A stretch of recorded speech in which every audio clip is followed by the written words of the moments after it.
ये जो आप ब्रोंकोडिल की शीशी लेके जाते हो, कितने टाइम से यूज़ कर रहे हो आप? करीब 3 साल से। आपको इससे क्या फ़ायदा है? मुझे गले की प्रॉब्लम थी, गले में जो है खिंच खिंच रहती थी, हम्म, वो अब ठीक है। नाक बंद था, वो भी खुल गया है नाक मेरा। अच्छा, इसके अलावा आपके घर में किसी और ने भी इसको यूज़ किया?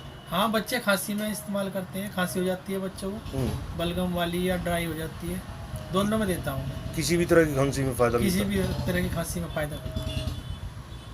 कितने दिन में फ़ायदा हो जाता है? करीब 5-6 दिन में फ़ायदा हो जाता है। इसके अलावा और कुछ कहना चाहते हैं?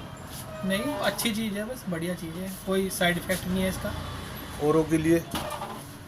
औरों के लिए तो मैं कहूँगा सबसे बढ़िया ब्रांड है। Thank you.